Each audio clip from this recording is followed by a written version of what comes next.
What's up guys, Father Furious is here.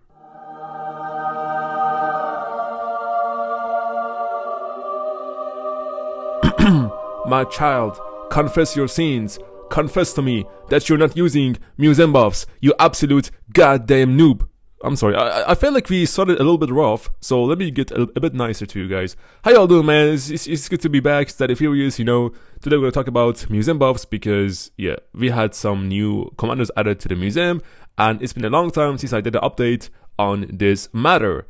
Besides, open field has changed a lot, so we're gonna talk about which museum commanders are still usable on the open field, and then after that, we're gonna get to niche commanders, for example, for killing barbs, for chaining, and for march speed to pick up a rune and stuff like that. So first open field, after that niche. And also if you're a new player entering SOC for the first time, you're gonna have access to the museum and you're gonna be low on coins, on museum currency. So you're gonna be very careful on which commander to pick up first, because you're gonna be stuck with that commander until you have enough gold heads to have a better replacement for that commander, right? For example, me, I was using Mehmet for the longest time with 𝒟𝒹𝒹𝓎, and then we had 𝒟𝒹𝓎 coming to the game, so I invested my gold heads into 𝒟𝒹𝓎 and benched Mehmet. That was just an example from almost 2 years ago. But now let's get to the actual topic. First, open field. Who is the best commander inside museum for open field? It is in fact YSG. And who better to pair him with than Qin Huang? Now, some people say this is the best archer pair in the game. I personally disagree with that. The best archer pair in the game, it is Qin with Zhuge. But if you're running 2 archer marches, then you can do Qin with YSG and Zhuge with Heman Prime, just like they used to be. And yeah, I mean, YSG does have great museum buff, especially that skill damage bonus, which is super nice and necessary for Qin Huang, who always constantly puts out instant proc damage. Not to 1, but to 6 goddamn targets. It's OP, bro, it's OP. The next commander in museum, it's gonna be, in fact, Alexandros the Great. Now, this guy only comes into discussion if you're running at least 2 infantry marches, right? And if that's the case, then it's gonna be 𝒟𝒹𝓎 with Alex and 𝒟𝒹𝓎 with Philip. You can also do 𝒟𝒹𝓎 with Alex and 𝒟𝒹𝓎 with William Wallace. But William Wallace is kind of like out of discussion because he's single damage. Yes, he's smite, but he's single damage, so kind of ass. So Philip is a much better choice instead of William Wallace.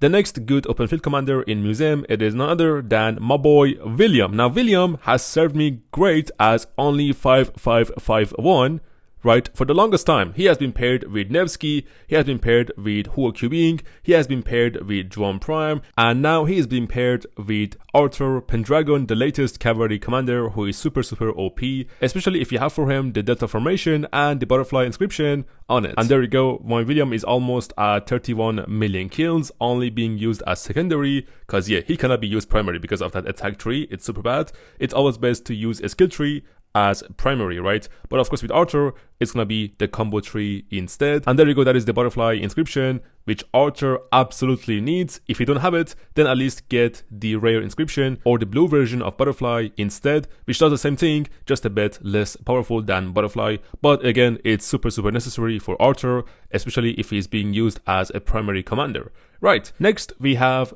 Charles Martel with these amazing stats, 50% infantry attack, which might tempt us, but it's a goddamn trap. Don't fall for it, okay? This is not usable on open field anymore because we have much better options. We already discussed 2 infantry pairs, and for the third pair, if you want to use 3 infantry pairing, then you can use the skill damage infantry, which is going to be Ragnar Prime with Scipio Prime. But not Charles Martel. You can use this guy maybe for Garrison if you're free to play, and that's pretty much about it.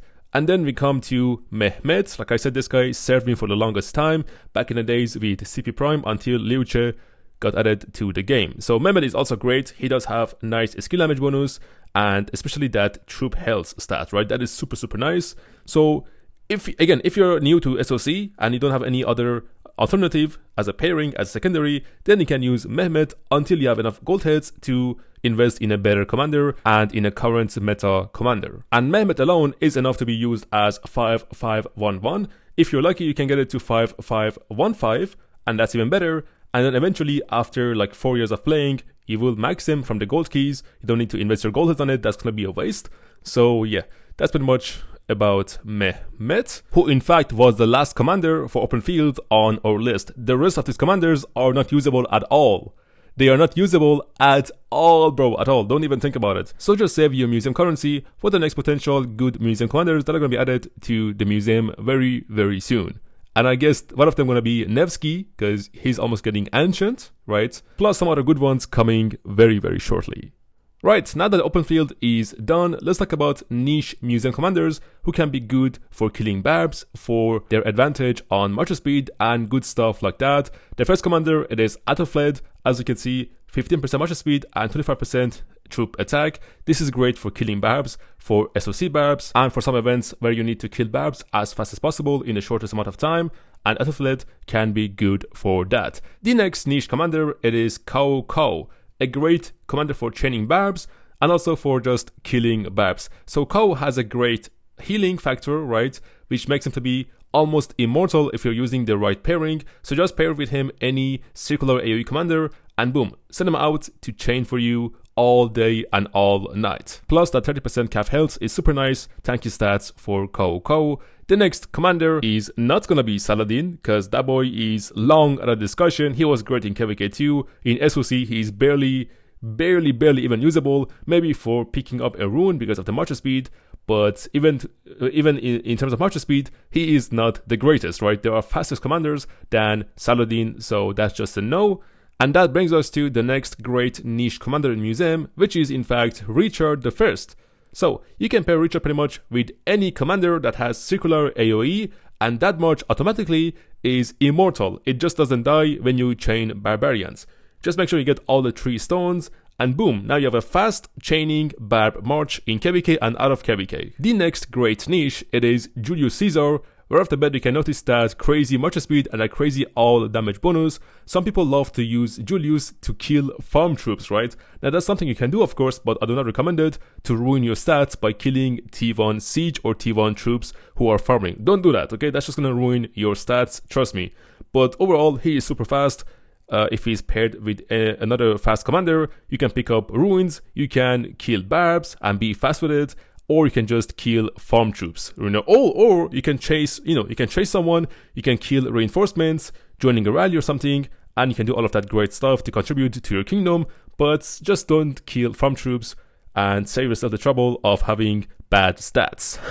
Alright, now Theodora used to be a great barb trainer because she does have a very small circular AoE, which I was using here with someone else to train barbs, but now we have much better options as circular AoE commanders, so Theodora is out of the discussion and not usable anymore, especially with the new leadership commander coming to the game very soon, who also has a big one, circular AoE, and he is a much better choice for training than Theodora or Cyrus the Great, who also has circular AoE from his force skill, but that is like random and super small. Now Minamoto can also be a great option if you have a max, of course, for rallying barb forts, in off-season and also in KvK, but that is optional because, yeah, you need to be pay to win and you need to have him maxed.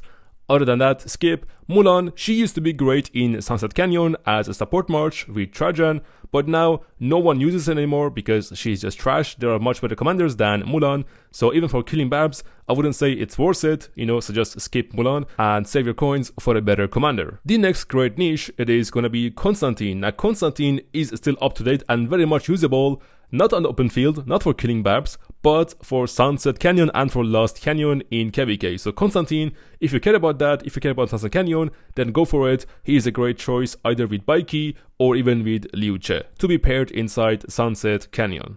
And that's all, guys. No one else in here is worthy of our attention and of our currency, or precious currency, which if you're a new player, it's gonna be kind of hard to come by. You're gonna be super limited on them when you just enter SOC or when you have access to the museum, so you're gonna have to be very smart with your choice. Obviously, first go with YSG or with Alex or with William, depending on your troop choice, right?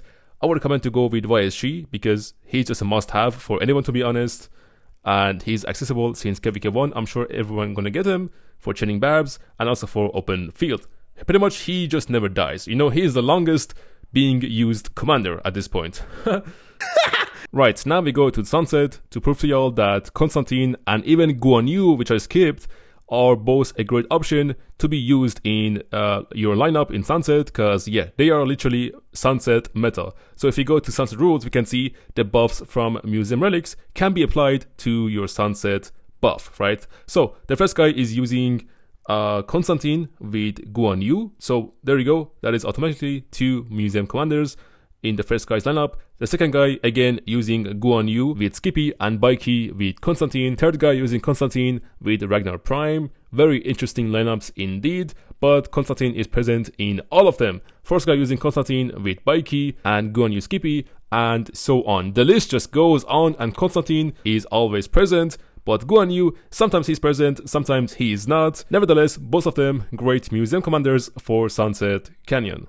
Now I can show you the marches I used to chain barbs, some of them involving Museum Commanders. So there you go, Qinshi Huang with Chajar, Zhuge Liang with Richard, Huo with YSG, Philip with the white mustache archer guy, and of course Cao with Heraclius. And these 5 marchers are literally immortal, they never ever die. This is my open field. Now here we only have 1 Museum Commander, which is in fact William. You don't see it because it was with Huo, but I changed it to Juan for Ark of Osiris. I'm gonna change it back. So Huo is with William, then we have Arthur with Philip, Baiki with Liu Che, Qinshi with Zhuge, and of course Juan Prime with Belisarius Prime. That is my open field march, and as a 6th march, I'm using Ragnar Prime with Escapee Prime.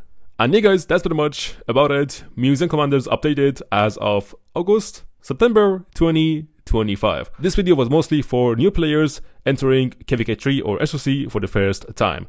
I hope you all enjoyed, and I'll see y'all in the next video. Daddy, peacing out.